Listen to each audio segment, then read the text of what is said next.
역동성 이후로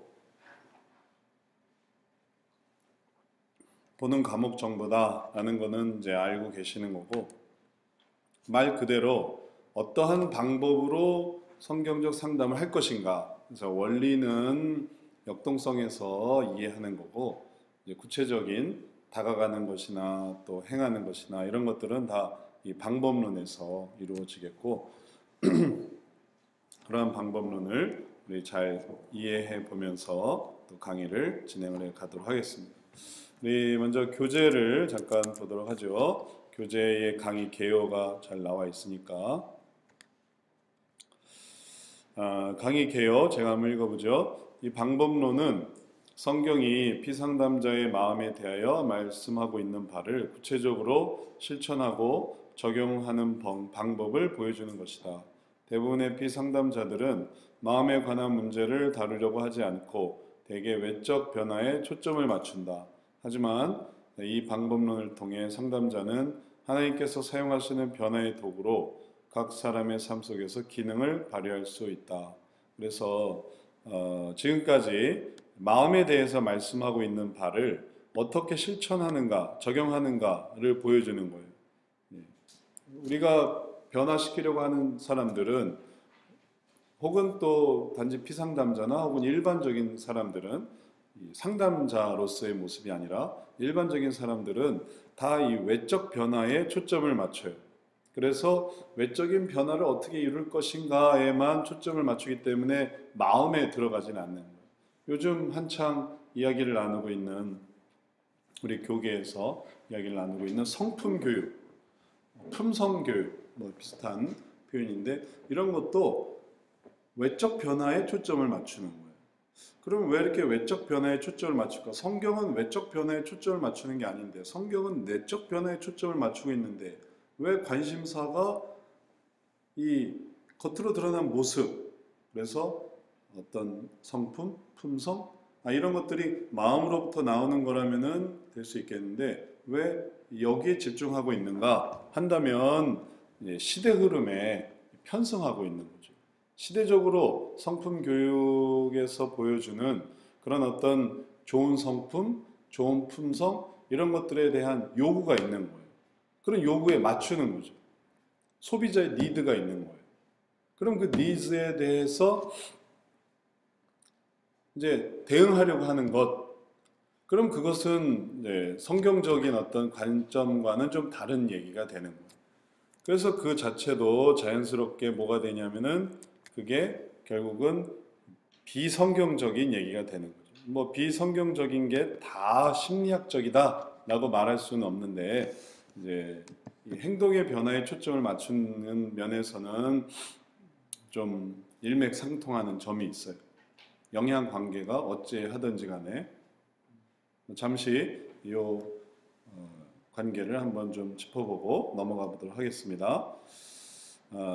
이제 우리는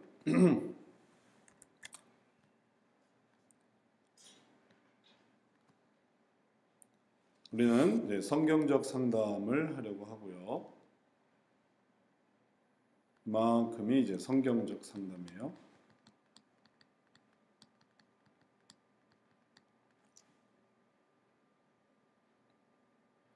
근데 여기에 어떤 상담이 있냐면은 심리학적인 상담이 있는 거죠.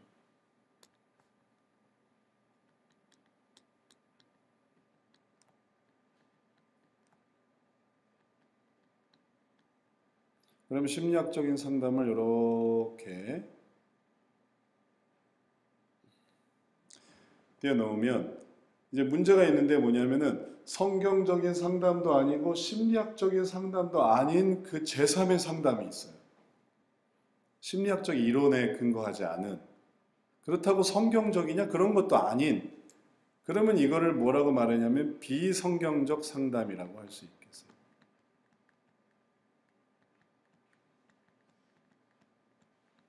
혹은 이 말은 다시 말하면 세속적인 상담이 되는 거죠. 이러한 세속적인 상담의 종류는, 심리학적인 상담은 뭐 이론이 있어서 구체화시키기라도 하지만 세속적 상담이라고 한다면 이거는 뭐 너무너무 많은 거예요. 예를 들어서 이슬람 상담. 이건 무슨 상담이겠어요? 이슬람 상담. 불교 상담. 천주교 상담. 그게 심리학적이냐? 심리학적이지는 않아요. 그러나 그렇다고 성경적이냐? 성경적이지도 않아요.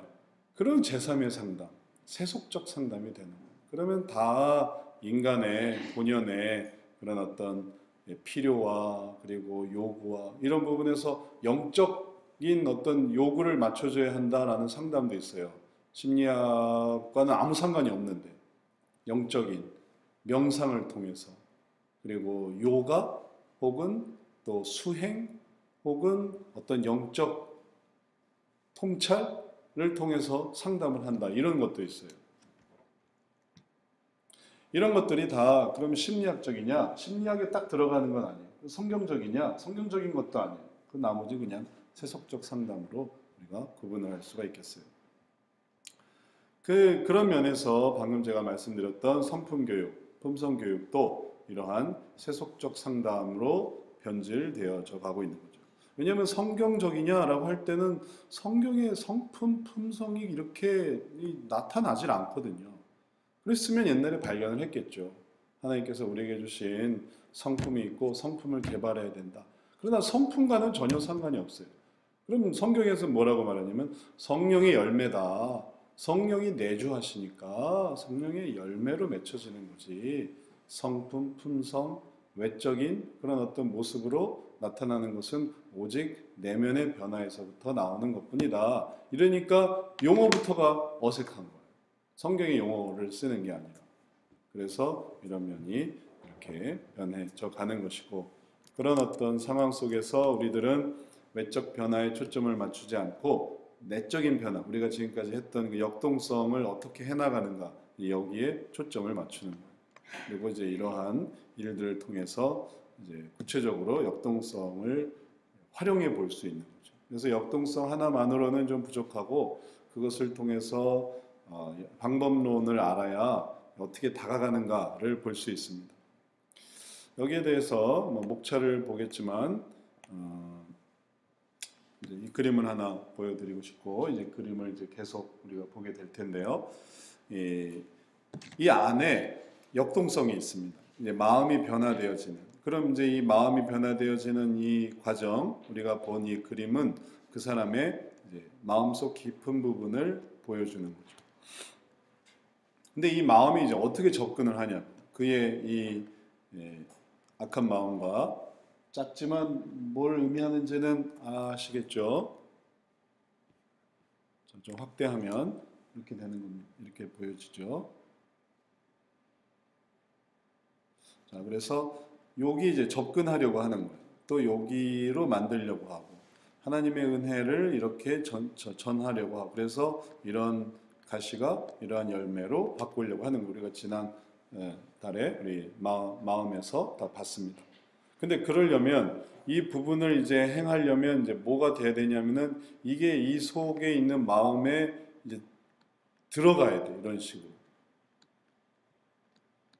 요 들어가는 과정이 방법론이에요.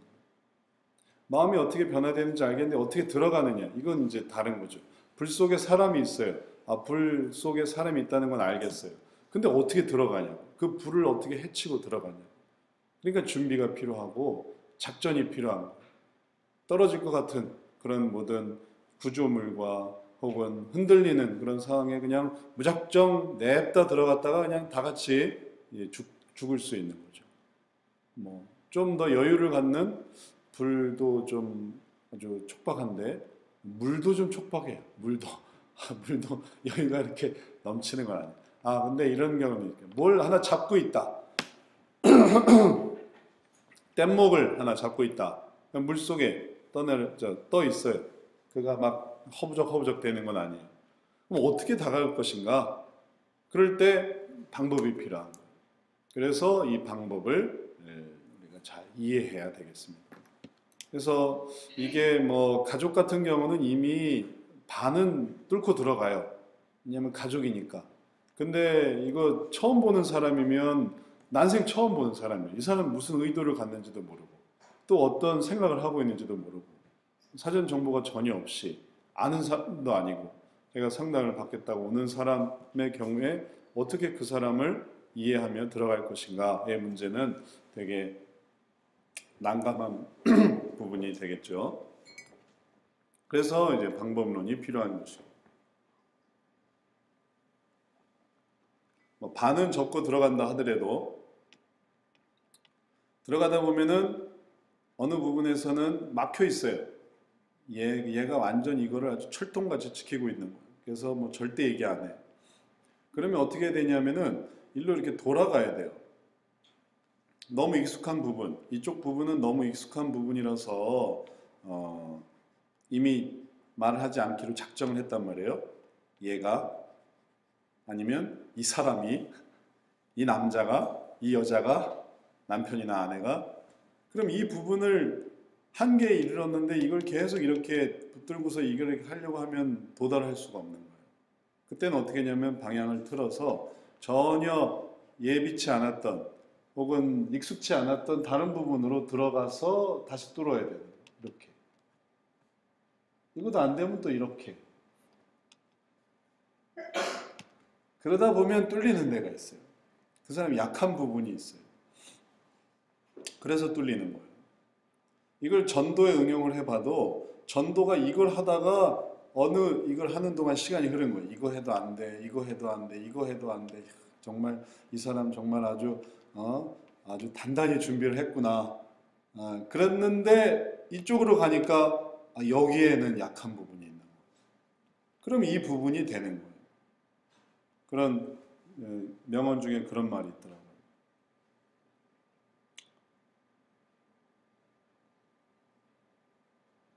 실패는 성공의 어머니. 다 아는 얘기죠. 그 다음에 성공하기까지의 실패는 실패가 아니다. 그런 말도 있어요. 그래서 지금까지 이 모든 실패는 성공 한 번 한다면 그런 모든 것들이 다 의미가 있게 되는 거예요. 아주 중요한 거죠. 여리고를 7번 도른 거는 무의미했는가? 생각해보면 결국 무너졌잖아요. 그러니까 무너지면 7번 돈 게 무의미하지 않아요. 나아만 장군이 7번 몸을 씻은 것은 무의미했나? 아니에요. 6번까지는 무의미하죠. 해 보여요. 6번까지. 그러나 7번째는 이제 의미가 있으니까 지금까지 했던 모든 게 다 의미가 있는 거예요. 그래서 이제 이러한 마음의 변화도 이게 안 되면 그 다음으로 또 돌아가면 또 이게 여기서 열리는 경우가 있어요. 이러다가 이제 우리가 지치는 거죠. 하다가 지쳐. 못하겠다. 한 번, 두 번 했는데 이건 이렇게까지는 못하겠다 해서 이제 상담이 끝나는데 뭐 이걸 좀 더 빨리 하면 좋겠지만 하여튼 그런 식으로 이제 다가가기 위해서 방법론이 필요한 거예요. 어떤 방법을 쓸 것인가, 어떻게 바라볼 것인가. 그것이 이제 우리가 보는 내용이 되겠습니다. 자, 목차를 한번 볼까요? 목차는 4가지 큰 방법이 있는데 그 4가지 큰 방법에 이제 세부적으로 이제 또 세부적인 방법이 있습니다. 첫 번째 방법은 사랑하라라는 거예요. 사랑하라. 그리고 이 사랑하라 속에 이 5가지의 세부 방법이 있어요. 그리스도를 모델로 하는 관계 성립 기술, 그 다음에 목적이 있는 용납, 성육신적인 관계 형성, 그 다음에 동일시, 그 다음에 진입구. 자, 이런 것들이 다 우리로 하여금 사랑하라를 어떻게 할 수 있는가를 보여주게 됩니다. 특별히 이 진입구, 이제 좀 이따가 우리가 보겠지만 진입구 되게 중요한 부분이에요.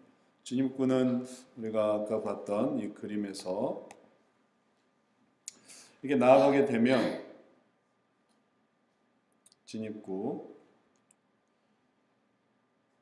이 과정을 거쳐서 이제 나아가게 되는데 이 그림에서 보는 것처럼 문이 딱 열리는 그런 어떤 핵심적인 과정이에요. 그러니까 한 스테이지를 깨는 거예요. 이 판을 깨는 거예요. 그래서 다음 단계로 넘어가는 거예요. 그렇게 하기 위한 문, 그게 엔트리 게이트라고 하는데 그게 진입구라는 거예요. 그 사람의 마음으로 들어가는 문, 그러니까 이게 문으로 딱 들어가야 그 사람이 받아들여주고 그리고 그 속에서 그 사람과 들어가는 거지. 그 진입구로 들어가지 못하면 그러면은 계속 헤매는 거예요. 그 사람 마음으로 들어가지. 그 사람 마음 문을 열지 않았어요. 뭐 진입구 설명할 때 자세히 말씀드리겠지만 우리가 종종 하여튼 그런 경험을 하는 때가 있습니다. 그래서 이 사람이 마음이 열려 또 이 사람의 마음을 알아줘. 그래서 이 사람이 그런 부분에 대해서 그냥 기쁨을 누리고 혹은 그런 부분에서 연합이 되고 그리고 자기를 오픈하고 뭐 이런 일들이 이제 펼쳐져요. 그게 이제 진입구예요. 진입구가 딱 열리는 거예요. 이 진입구 개념은 단지 여기에서만 형성되는 게 아니라 초기에서만 형성되는 게 아니라 계속 형성이 돼요. 아, 그래요? 아, 그렇군요. 사실은 제가 지금까지 이건 말 안 했는데 이런 것들이 다 진입구로 들어갔다라는 그런 증거들이에요. 눈물을 흘리거나 혹은 자기의 비밀을 꺼내거나 거기서 잘해야 더 들어가지 거기서 잘 못하면 쫓겨납니다. 쫓겨나면 내가 이걸 얘기했는데 이 사람이 더 이상 안 들어오네 하면은 그 다음에 내보내게 돼 있어요. 계속 들어가야 돼요. 그래서 깊은 속까지 들어갈 때. 그래서 이렇게 들어가면서 이제 변화가 이루어지는 거예요. 이게 들어갔다고 해서 들어가니까 그때부터 변화가 일어나는 게 아니라 이 역동성을 염두에 두고 변화를 방법을 사용하는데 말하자면 나선식 회전이에요. 나선식 상승. 이게 빙빙빙빙 돌기만 하는 게 아니라 돌면서 이제 올라가는 거예요. 그러니까 여기서 그냥 들어가기만 하는 게 아니라 들어가면서 안에가 돌아가는 거예요. 뭐 또 다른 비유를 들자면 시계를 한번 생각해 보세요. 시계. 큰 바늘과 작은 바늘이 있어요. 큰 바늘이 열심히 돌면 작은 바늘은 조금 돌아가요. 시침이. 분침이 막 돌아가니까. 근데 분침이 열심히 이렇게 들어가다 보면 이 안에 시침이 돌아가 있는 거예요. 그래서 이렇게 방법으로 이렇게 들어가다 보면 그럼 이러한 변화가 이렇게 생기게 되니까 그거는 뭐 이게 들어갔다라고 해서 이제부터 시작합니다가 아니고 들어가면서 이러한 변화가 이제 같이 일어나는 거예요. 근데 여기서는 들어가는 부분에만 좀 초점을 맞춰가도록 하겠습니다. 그래서 이제 이런 것들을 이제 종합하면 사례에서는 어떻게 그 상담자가 뭘 하며 그리고 상담자가 뭐 하는 것에 따라서 피상담자가 또 어떻게 바뀌는가 이거를 이제 같이 고려를 하는데 결국 역동성은 피상담자의 변화예요. 상담자의 변화가 아니고 상담자는 피상담자가 이렇게 변화하게 되기를 바라는 것뿐이고 근데 그러기 위해서 상담자가 이런 방법을 쓴단 말이죠. 그러니까 이런 방법을 쓰는 것에 초점을 맞춰서 열심히 쓰다 보면 피상담자가 변해져 있는 거예요. 요거를 이렇게 종합적으로 구성하는 거는 이제 실습에서 하시게 될 건데 요 상담자의 역할만 중점적으로 배우는 거예요. 그래서 요거를 나중에 잘 융합하기 위해서 개념을 잘 섞게 되시길 바랍니다. 이걸 잘못 배워서 좀 엉뚱한 소리를 하시는 분들이 있더라고요. 그러니까 이게 헷갈리기 시작하는 거예요. 방금 봤던 역동성의 이 8단계랑 방법론의 이 4단계가 막 머릿속에서 복잡하게 헷갈리면서 그러면서 엉뚱하게도 어떤 식으로 생각을 하냐면 이게 마치 역동성의 8단계처럼 진행하는 것으로 그렇게 생각하는 그런 경우도 있어요. 그런 게 아니라 같이 맞물려 들어가는 거예요. 이 시침과 분침이 맞물려 돌아가는 것처럼. 그래서 또 초반부에만 다 끝나는 게 아니라 이게 초반부에 했기 때문에 이제 다시는 할 필요가 없는 게 아니라 이게 계속 하게 되는 겁니다. 내가 아까 봤던 이 목차를 다시 한번 보면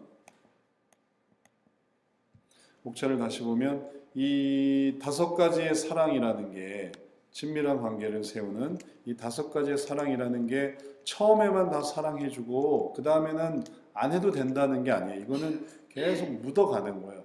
분침이 한 번 돌았다고 해서 그 다음에 안 도는 게 아니지 않습니까? 계속 반복적으로 도는 거지 않습니까? 그래서 이 방법이 더 구체화되고 가시화되고 상승되는데 그러면서 이전의 방법들도 같이 묻어가는 거예요. 아이들에게 피아노를 친다고 한번 생각해 보세요. 피아노를 배우는 과정을 한번 생각해 보세요. 처음에 배웠던 게 나중에 안 나옵니까? 처음에 배웠던 자세, 처음에 배웠던 운지법, 혹은 처음에 배웠던 어떤 기교들이 나중엔 안 나오나요? 아니요. 그걸 토대로 해서 그 다음을 또 계속 올라가는 거예요. 그러니 사랑하라라는 게 마치 끝났네. 자, 사랑 끝났어. 그 다음 단계 넘어가자. 이런 게 아니라 사랑하면서 그 다음 단계가 이제 이해하라거든요. 사랑하면서 이해하고 또 이해하면서 알고 이제 말하면서 행동하고 이 모든 게 하나하나씩 배워나가지만 나중에는 종합적으로 드러나는 거예요. 그래서 이걸 무슨 단계처럼 뚝딱 하고 끝내는 그런 게 아니라는 것을 이해하셔야 되겠습니다. 처음에는 그렇게 나아가지만, 처음에는 구분 동작으로 나아가지만 나중에는 아주 몸에 배이게 되는 거예요. 여기 나오는 이 개념들이 다 그렇습니다. 관계 성립한다고 관계 끊어지는 게 아니죠. 쭉 이어지는 거니까. 용납 한 번 해주고 그 다음부터 용납 안 해주는 거 아니죠. 관계 형성, 성육신적인 관계 형성. 성육신적인 관계 형성도 예수님께서 한 번 해주시고 그 다음에는 다시 안 하시는 그런 게 아니라 성육신 하신 상태로 이제 살아가시는 거예요. 동일시도 그렇고 진입구도 그렇고 어느 한 개념이든지 일회적인 개념은 없습니다. 그게 이제 상담자에게 딱 달라붙는 거예요. 그 구조대가 딱 하는 그런 어떤 틀이 있지 않습니까? 구조대가 뭐 발로 막 이렇게 발로 치면서 뭐 면박을 주면서 그렇게 구조하나요? 그러지 않고 정말 말로 안심을 시키면서 구조됩니다. 안심을 시키면서 저희가 구조해 드리겠습니다. 그러면서 잘 친절하게 하고 그리고 아프지 않게 조심조심해서 구조를 하지 막 하는 그런 게 아니잖아요. 그리고 그거는 초기나 끝이나 항상 일정한 것처럼 그래서 이 상담자의 모습 속에서도 이러한 사랑이 이렇게 잘 채워질 때 이제 그걸로 이제 다른 사람을 하는 우리 그 상담실에 오시는 비상담자들이 다 하는 말이 간사님들이 너무 착하대요. 다들 간사님들이 너무 잘해주신다는 거예요. 그래서 어쩌면 이렇게 간사님들이 잘해주시는지 모르겠다고 그래서 고맙다고 이제 그런 말을 하는데 왜 그러냐면 우리가 다 이러한 것을 배우기 때문에 사랑하려고 하는 거예요. 예수님의 모습을 가지고 그러니까 가능한 친밀한 관계를 세워서 이제 도와주려고 하지 짐짝 취급한다든지 환자 취급한다든지 혹은 고치덩이 취급한다든지 그러지 않습니다. 하여튼 일례로 말씀드리는 거예요. 이제 두 번째 단계는 뭐냐면 전체적 목차 속에서 전반적인 게 어떻게 되는가를 한번 설명드리고 이제 세부적으로 들어갈 건데 두 번째 이해하라라는 거예요. 마음으로 들어가기 위한 자료 수집. 자료를 수집해야 돼요. 뭐가 문제지? 하고 거기에 관한 내용을 수집하는 거예요. 그래서 자료 수집의 목표가 있습니다. 그리고 자료 수집 시에 전제의 문제가 있습니다. 뭔가를 딱 깔고 들어가야 돼요. 혹은 또 조심해야 될 것들이 있어요. 이제 예를 들면 아들과 얘기를 한다, 딸과 얘기를 한다. 아무거나 막 물어보는 게 아니에요. 정말 중요한 걸로 물어봐야 돼요. 안 그러면 논점이 흐려져요.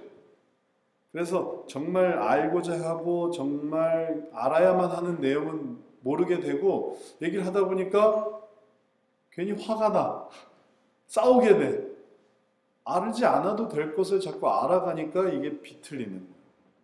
정말 알아야 되는 것을 알지 못하면 튕겨져 나가게 됩니다. 그런 게 반복이 되면 그 다음부터는 나는 엄마랑 얘기 안 해요. 아빠랑 얘기 안 해요. 그리고 이제 들어가지도 못하게 되는 거죠. 가족이 그렇다면 하물며 다른 사람은 얼마나 더 중요하겠습니까? 이 중에서 절대 물어보지 말아야 될 게 있기도 해요. 그는 아예 신경도 쓰지 말아야 이 사람이 안심하고 자기 문제를 내어놓을 수 있지. 이걸 물어보고 연봉은 얼마예요? 거기서 직업 환경은 어때요?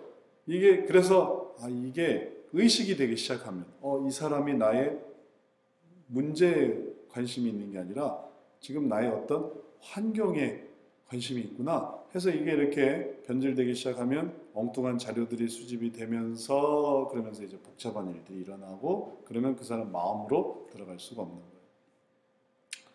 거예요. 네, 의사 선생님들이 수술을 할 때는 이런 원칙이 있습니다. 뭐냐면 가능한 이 적은 그런 어떤 이 상처를 남기는 것. 가능한. 이번에도 저희 교회 어떤 한 분이 수술을 하셨는데 두 가지 방법이 있었대요. 한 가지 방법은 다 들러 엎어서 몸을 다 들러 엎어서 하는 수술이 있고 하나는 최소한 대로 그러니까 이게 어려운 거예요. 내시경을 해서 최소한 대로 그러니까 둘 중에서 어느 걸 선택했냐면 의사 선생님 딱 두 번째 걸 선택을 하신 거예요. 이거 하려고 하면 이거 다 드러내야 됩니다. 이거 다 드러내면 후유증이 심각합니다. 괜히 이거 빈대 잡으려다 초과상관 다 태웁니다. 이렇게 하는 게 별로 좋지 않습니다. 그리고 최소한 대로. 근데 그 대신 그러니까 뭐 문제를 완벽하게 해소한 건 아니고 근데 그게 큰 문제가 아닌 거예요. 근데 완벽하게 해소하려고 하면 대공사를 해야 되는데 그 대공사를 할 필요가 없는 거예요. 그러지 않아도 최소한 대로도 문제를 해결하는. 그래서 아주 국소적으로 전신 마취했지만 국소적으로 절개를 해서 그래서 문제를 딱 해결해가지고 수술이 끝났는데 회복이 빨라. 너무 또 좋아하는 거예요. 그러니까 이 몸도 그런데 마음도 그래요. 마음도 이거 다 둘러 엎어버리면은 이거 골치 아파요. 그러면 그 사람 아주 심적으로 아주 이 타격을 입어요. 안 그래도 괴로운 문제를 들어가야 되는데 다 들러 엎어버리면 그럼 얼마나 힘들겠어요. 그래서 자료 수집 시에는 목표를 분명히 세워서 내가 지금 알아야 되는 게 뭐고 그리고 그걸 왜 알아야 되고 그리고 그거에 대해서 핵심은 뭔가를 가능한 빨리 도달해야 돼요. 그러려고 해도 시간이 오래 걸리는데 그런 생각 없이 그냥 뭐 하고 싶은 얘기 다 하고 있는 얘기 다 하고 그러다 보면은 이 피상담자도 지치고 상담자도 힘들고 괴로워요. 그 다음에 질문을 잘해야 돼요. 질문을 통한 질문을 통한 자료 수집 과정이 있습니다. 그래서 이러한 질문, 어떻게 질문을 선택할 것인가. 그래서 좋은 질문을 잘해야 돼요. 그 다음에 그러한 질문 내용은 또 우리가 볼 겁니다. 좋은 질문, 또 대답하지 않을 때 그 질문을 요약하는 거, 그리고 아주 구체적인 걸 잘 물어보는 거. 뭐 우리가 더 배우면 더 명확하게 되는 거죠. 연장 쓰는 게 당연한 것 같아도 일꾼들은 연장 쓰는 법이 달라요. 망치 두드리는 거 너무 간단한 것 같죠. 이번에 저도 이제 인테리어 하면서 이제 그 공사하시는 인부들과 함께 이렇게 하면서 드릴 뚫는 거. 여기도 이거 좀 드릴을 박아놨고 옆에서 저도 뭐 시다 하면서 했는데 드릴을 저렇게 뚫는구나. 그냥 뚫는 게 아니더라고요. 뭣도 그냥 박는 게 아니더라고요. 뭐 하나 그냥 하는 법이 없어요. 그거 너무 쉬워 보이는 것 같은데 일하는 사람은 달라요. 그러니까 빨리 끝나는 거예요. 예전에 제가 드릴 가지고 그 박는데 1시간 걸렸어요. 안 돼가지고 1시간 걸렸는데 이분이 1분 만에 1분 만에 이거 드릴 구멍을 내는 거예요. 그래서 역시 일꾼은 다르구나. 역시 일 안 해본 사람은 티가 나는구나. 네. 그랬는데 질문도 필요한 질문, 그 다음에 구체적인 질문. 그래서 내가 아는 것 같아도 우리 자녀들에 대해서 내가 항상 대화하는 것 같아도 알고 질문을 하면 엄마를 못 속여 하게 되고 근데 모르고 질문하면 다 속여요. 엄마가 내 밥이야. 이렇게만 하니까 그러네 하고 엄마가 그냥 뭐 조금도 이게 안 되는 거예요. 그러나 엄마가 이제 이런 방법들을 배워나가면 어떻게 바르는지를 알 수 있고 아빠도 마찬가지고 뭐 아빠가 형사가 아닌 다음에야 모든 아빠들이 얼마나 다 어리숙합니까? 형사나 탁 알아가지. 그렇지 않고는 그냥 그런가 보다 하고 다 넘어가는데, 그러다 보니까 정말 중요한 걸 모르는 거예요. 그래서 알려고 할 때 정말 뭘 알아야 되는지, 엉뚱한 얘기할 때 그런 것들이 중요하지 않고 정말 중요한 것들을 알아가는 것이 중요하고, 그 다음에 그러한 것들을 성경적으로 조직해야 돼요. 이러한 성경적인 모든 과정들은 결국은 하나님께서 우리에게 주신 이 성경적인 지혜 속에서 문제로 들어가려고 하는 거예요. 우리가 그 성경에 이제 든든하게 끈을 매서 이제 들어가려고 하는 거예요. 그럴 때 배웠던 모든 것들이 의미가 있습니다.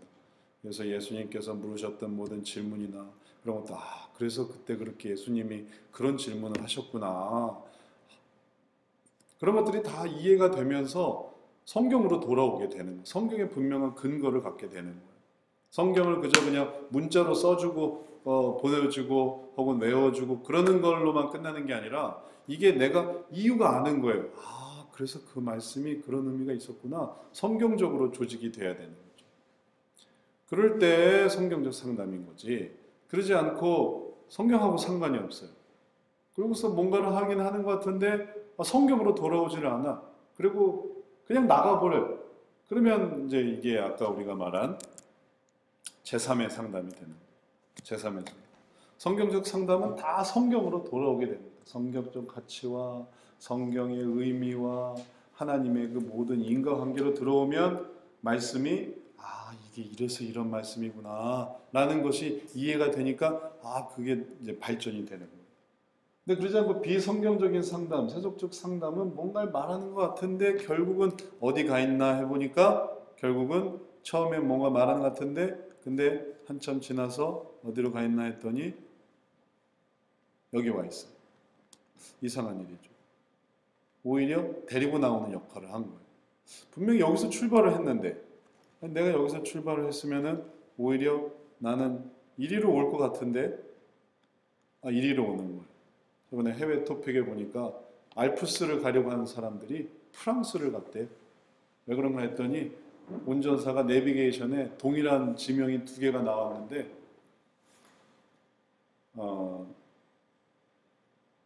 아마 알프스 위쪽으로 가야 되는데 아래쪽에 있는 지명을 갔다는 거예요. 그러니까 사람들이 아무리 생각해도 자꾸 더워지고 따뜻해지고, 아니 알프스가 나와야 되는데 산은 안 보이고 밑에까지 내려갔다가 다시 올라갔다. 그래서 버스 기사가 그랬대요. 성경 상담이 가면 갈수록 하나님이 나오고 하나님의 은혜가 나오고 그분의 말씀이 이런 거가 나오리라는 예상과 거기에 맞는 결과가 나와야 되는데 그런 게 안 나오고 이상하게 어디서 누가 한 얘기가 나오고 그리고 그 이론의 어떤 설명이 나오면서, 그리고 지금 정신을 차려보니까 성경을 전혀 쓰고 있지 않아. 그러면 이제 이게 결국은 뭐가 된 거겠습니까? 비성경적인 상담이 된 거죠. 세속적 상담이 된 거죠. 이게 심지어는 어느새 심리학에 들어가 앉아있는 경우도 있습니다. 어느새 내가 성경은 제쳐두고 심리학 책을 읽고 앉아있는 거예요. 성경 한 번 더 읽어도 지금 시원치 않을 판에 누구의 이런 이런 것들이 아주 해박해졌어요. 잘못 인도되고 있는 거예요. 방법론에서 우리가 성경적으로 조직을 할 때 그때 배웠던 모든 것들이 너무 잘 이해가 되고, 그거는 아주 홈그라운드이기 때문에 배우는 것이 계속 이렇게 누적이 되게 됩니다. 그 다음에 단계로 가면 말하라 해서 말하는 단계가 되는데, 이 4가지 방법론이 아주 핵심이에요. 그래서 이거를 줄여서 Love, Know, Speak, Do 해서 LKSD다 이렇게도 말하는데, 여하튼 지금 이 3번째가 말하는 거예요. 사랑으로 진리의 말을 하기. 거듭해서 말씀드리지만 이게 상담 과정이 아닙니다. 역동성은 과정이지만 방법론은 과정이 아니에요. 그래서 love 끝, 그 다음에 no 끝, 그 다음에 자 이제 speak 할 차례다 이렇게 생각하시지 말고, 방법적으로는 알지만 love 배우고 그 다음에 no 배우고 speak를 배우지만 그러면서 love, no, speak를 하는 거예요. 뭐 안 할래야 안 할 수가 없어요. 어떻게 사랑만 해줘요? 말은 안 해? 어떻게 노우만 해? 어떻게 알기만 해? 뭐 사랑은 안 해? 그러니까 이게 다 이제 들어가는 걸 배운다는 거예요. 그럼 이제 네 가지를 하면은 방법론으로 딱 무장이 된 거죠. 그럼 이제 그때 이제 할 수가 있는 거예요. 그래서 얘가 이렇게 나오면 이렇게 대응하고, 이렇게 나오면 이렇게 대응하고, 이렇게 하면 이렇게 대응하는 게 이제 다 쓸 수 있게 된다는 거예요. 자, 스피크는 진리의 말을 해줘야 돼요. 사랑으로 진리의 말을 하는 것. 그게 핵심입니다. 직면. 어떻게 직면할 것인가. 나중에 대화법에도 직면의 과정을 보게 되지만 중요한 얘기를 해줘야 돼요. 직면 준비. 그 다음에 직면이 뭔가라는 모델에 대한 이해를 해야 되겠어요. 직면이 결국은 뭘 하게, 그 사람을 면박 주고, 그 사람을 타박하고, 그 사람을 훈계하고, 그 사람을 비난, 그런 게 아니라는 거예요. 그래서 배려, 고백, 헌신, 변화. 그래서 그 사람을 배려해주고 그 사람이 자기 마음을 고백하게 하고 그리고 그 자신을 하나님께 드리게 하고 그 다음에 그것을 실제로 이루게 하고 실제로 삶 속에서 일어나는 것. 혼나는 부분에 대해서 잘못한 부분을 얘기하고 그 다음엔 안아주고 그 다음에 약속하고 같이 기도하고 그리고 다음번에 어떻게 됐는지 확인하고 그러면 조금씩 데리고 이제 움직이는 거예요. 그러면 또 변화되고 또 변화되고 그 다음에 또 어떤 부분에서 하고 안아주고 기도하고 또 이제 움직이고 하는 거죠. 그래야 마음의 이 잡초들을 잘 이렇게 뽑아서 그가 올바른 방향으로 가게 해주는 거고 상담자도 피상담자를 만나서 그를 올바른 방향으로 이끄는 거거든요. 자기 자녀를 이끌 뿐만 아니라 자기 가족을 이끌 뿐만 아니라 다른 사람에게도 다 올바른 방향으로 이끌어주는 거예요. 상담자가 뭐 직업병이 있다고 한번 해보세요. 스트레스를 받은 피상담자. 마음대로 하세요. 그럴 수는 없잖아요. 가이드가 그 어떤 멋진 풍경을 인도할 때 자기가 이게 너무 스트레스 받고 힘들고 그러니까 지금부터 다음부터는 이제 당신들이 알아서 오세요. 그렇게 할 수 없잖아요. 그렇게 하지 않거든요. 끝까지 이렇게 도와주는. 그러니까 이제 뭐 주변 사람들에게도 은혜를 베풀고 그다음에 친구들한테도 지혜를 베풀고 그다음에 상담이 필요한 사람에게도 그를 도와주는 거죠. 그리고 그런 것들은 또 다 연속적이기도 합니다. 상담을 배우려는 사람이 주변 사람들한테는 매정하고 쌀쌀맞고 그리고 아주 야박하다고 한번 생각해 보세요. 그런데 상담을 할 때는 온화하고 자비롭고 긍휼히 여기고 그럴 수 있겠습니까? 어려운 거예요. 그래서 우리가 내가 그러한 상담자가 되기를 원하려고 한다면 지금부터라도 주변 사람들이라도 그런 모습들을 나타낼 수 있고 그렇게 하다 보면 그럼 결국은 작은 것에 충성하는 자가 큰 것을 이루게 된다고 주변 사람들한테 잘하는 사람이 결국은 그 사람이 더 큰 일도 이루는 거예요. 무슨 상담제에 대한 어떤 이해 혹은 뭐 이미지 이렇게 생각해 보면 의사처럼 차트 보고 흰 가운을 입고 차트 보고 이건 이렇게 당신 죽어요. 이건 이렇게 해서 당신은 뭐 해야 돼요? 약 받아가세요. 이렇게 생각한다면 이게 오산이에요. 이게 아니고 상담자는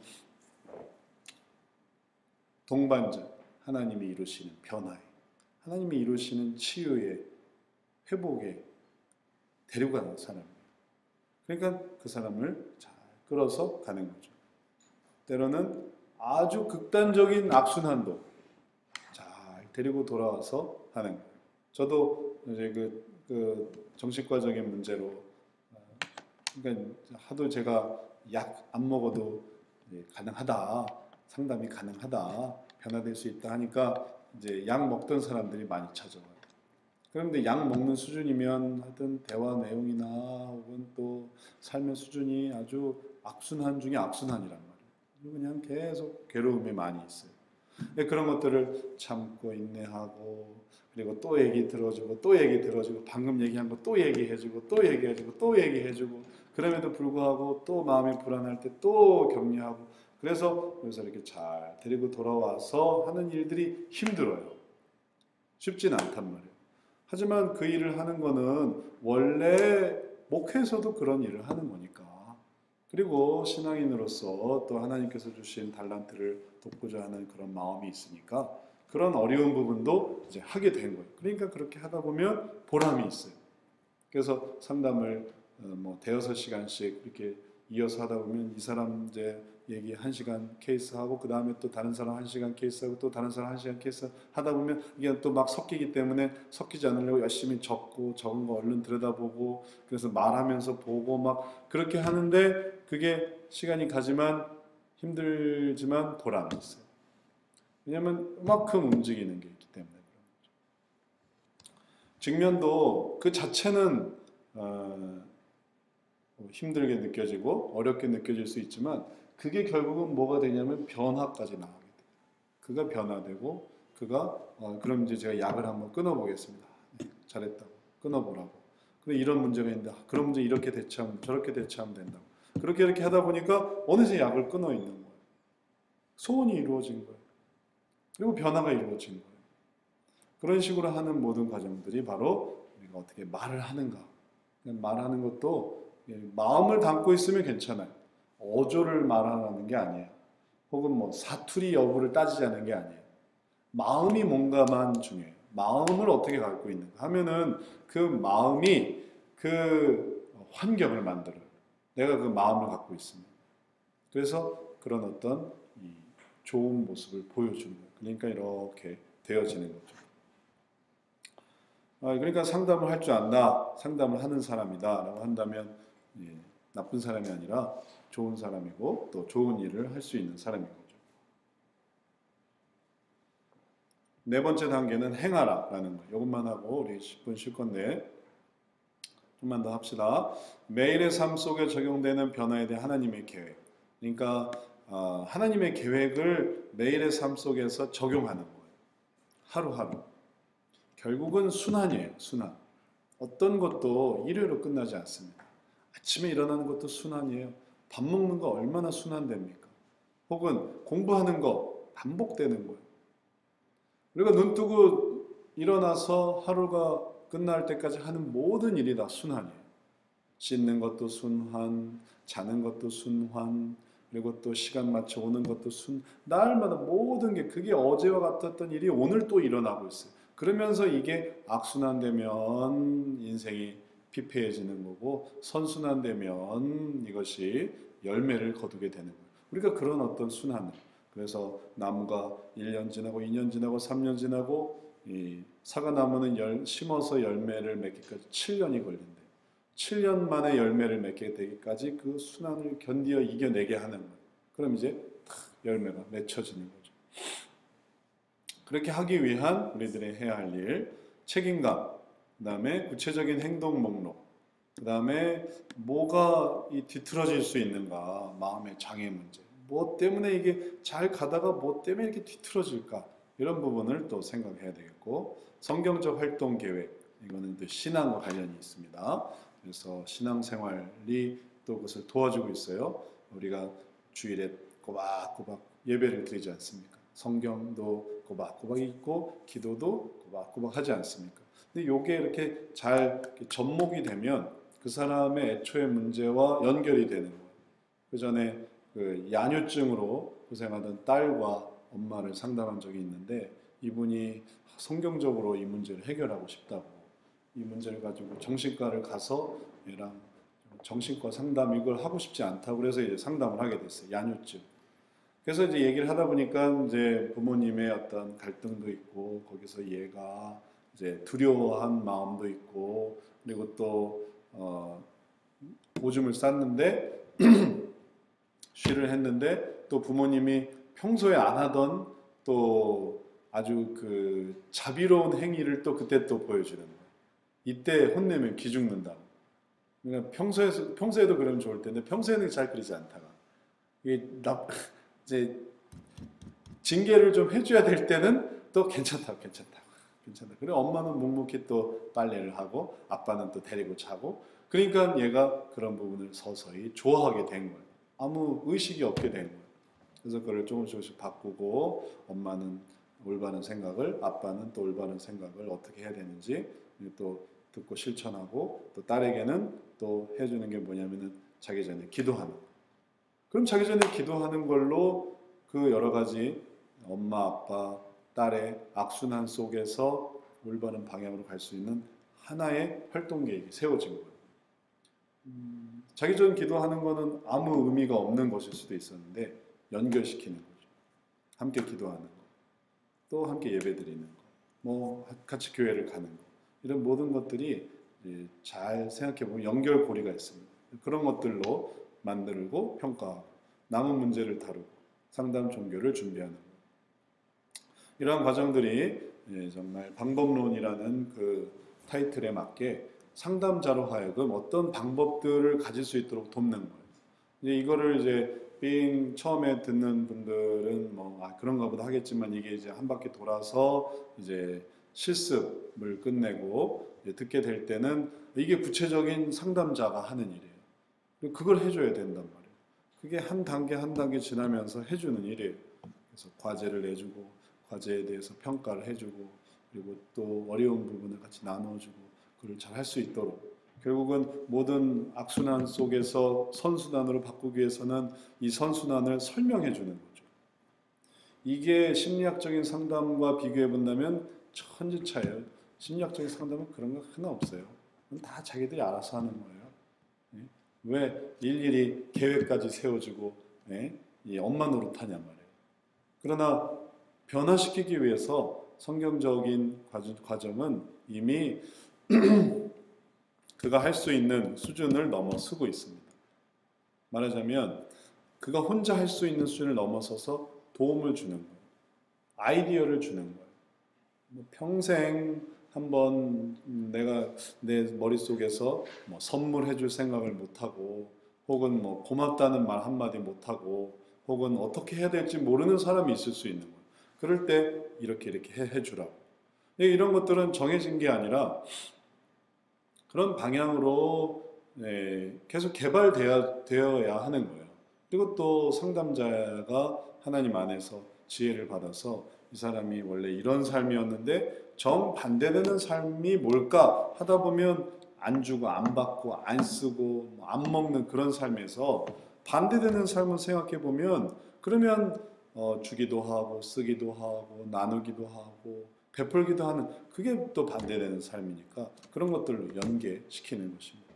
이런 것들을 다 알아서 주는 게 아니라 그럼 이렇게 네 가지로 사랑하라, 알라, 말하라, 행하라 이 네 가지 방법으로 잘 채워지면 그럼 이제 준비가 된 거예요. 상담자가. 그리고 그 준비 속에서 이제 시작을 하는 겁니다.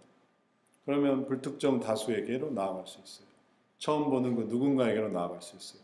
그래서 이런 단계들을 잘 하다 보면 처음엔 익숙하지 않지만 이제 반복적으로 하다 보면 그러면 따다다닥 어떻게 하는 거지 딱 해주게 되는 거죠. 그런 과정이 방법론이니까 이런 것들을 하면서 우리가 배웠던 역동성, 그 마음의 변화가 이렇게 변화될 것이다. 이제 이게 함께 맞물려 가면 그럼 이제 진정한 변화를 이루게 되는 거죠. 이게 단순히 엄마가 엄마의 경험 속에서 다 될 수 있는 그런 게 아니고 아빠가 아빠의 경험 속에서 다 되는 게 아니라 조금 더 준비시키는 거예요. 그 위치에서 준비시키는 거예요. 친구에게 혹은 뭐 동료에게 혹은 선배에게 후배에게 내가 할 수 있는 조금의 것들로 준비돼서 가면 물에 있는 사람이나 불에 있는 사람이나 낭떠러져 있는 사람이나 위태위태한 사람을 어떻게 할 수 있는지를 그 수준에서 도와줄 수 있겠죠. 그리고 나서 상담을 종결하고 상담을 종결하게 되면 이제 만약에 이전에 어떤 관계가 있었다면 그 관계보다 더 월등한 수준으로 올라가게 돼요.